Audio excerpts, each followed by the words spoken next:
Bienvenue à Thérégenesis, le principal centre de géologie des Vosges.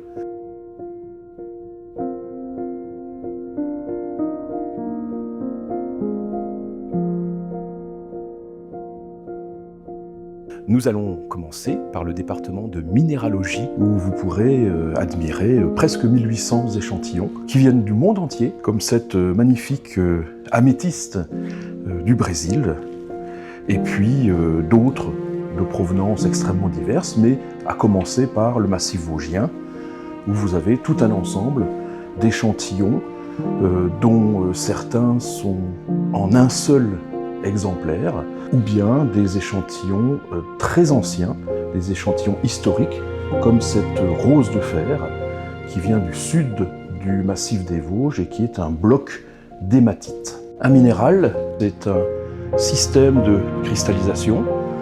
Il y en a 7 qui existent avec une formule chimique. Donc des 7 systèmes, on peut regarder par exemple un joli système qui est le système cubique, dans lequel vous allez retrouver la cristallisation de la pyrite. Personne n'a taillé le minéral, il est comme ça dans la nature. Ou bien, un peu plus précieux, dans le système hexagonal, les belles aigues marines qui peuvent finir sur des bijoux.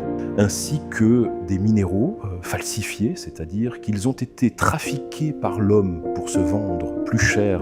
Et enfin, les minéraux de synthèse, ce ne sont pas des faux minéraux, mais ce sont des minéraux qui sont fabriqués par l'homme pour être utilisés dans les nombreuses applications technologiques qui nous entourent aujourd'hui. Le plus bel échantillon de minéralogie est le quartz fantôme, 2 exemplaires au monde, ici au syndicat et à Washington, 650 kg, et les 3 états de la matière, solide, liquide et gazeux.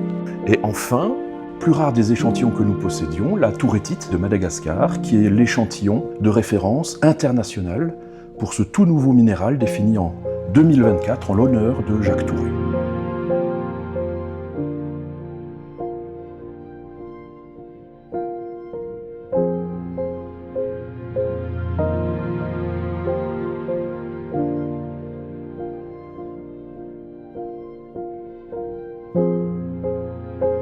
Vous pourrez terminer votre visite de la minéralogie par la salle noire, où vous pourrez découvrir les minéraux fluorescents, qui sont peu nombreux. Donc les minéraux ici sont éclairés par de la lumière ultraviolette, et leur propriété fait qu'ils réémettent une très belle lumière visible.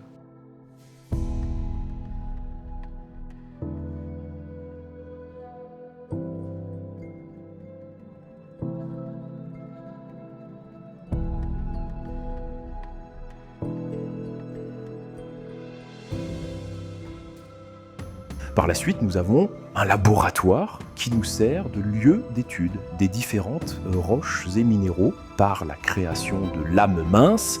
Donc la lame mince, c'est le fait de rendre une roche transparente et de pouvoir l'observer au microscope polarisant. C'est une analyse microscopique qui nous permet de nommer la roche et d'essayer de comprendre comment est-ce qu'elle s'est formée. Nous nous trouvons à présent dans le département de paléontologie qui regroupe de nombreux organismes vivants qui ont été fossilisés et qui témoignent de l'évolution de la vie sur Terre, comme cette magnifique collection de fougères lorraines, ou encore cette seule trace de dinosaures dans les Vosges, c'est une trace de marche d'un chirothérium.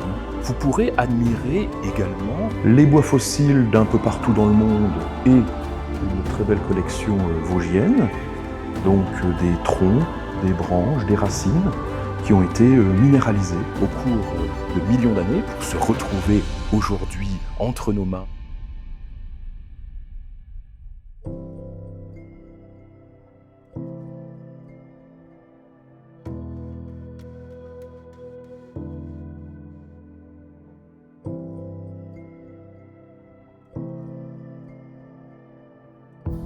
Les Vosges ont un grand passé granitier, puisque grâce au granit de Remiremont, le granit à pavé, on a pu faire 75% des pavages parisiens lors des travaux haussmanniens. Et c'est Isidore Etienne qui a industrialisé la filière granit Et nous terminerons par le département de pétrologie qui fait le lien avec la minéralogie dans le sens où la roche est un assemblage de minéraux.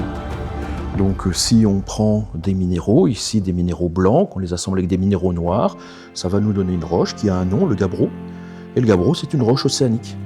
Alors ça pose des questions quand on sait que on le trouve en plein dans le massif vosgien.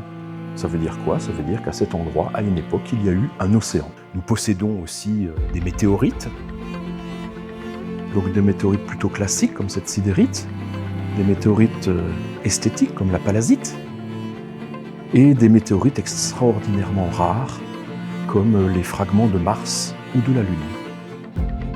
Mais l'énorme coffre-fort explique par la présence de cette roche, qui est la plus ancienne roche de la planète, à 4 388 millions d'années. On est les seuls à la présenter dans le monde. Et elle nous interroge au niveau scientifique, puisqu'elle remet en question la formation de la Terre et ses modalités précises.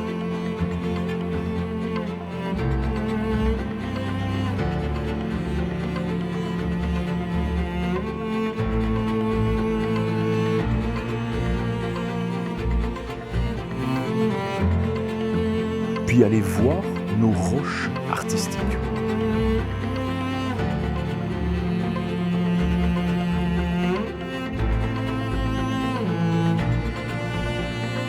Puis finissez par nos extérieurs où se mêlent donc les sculptures et machines qui servaient à l'exploitation du granit.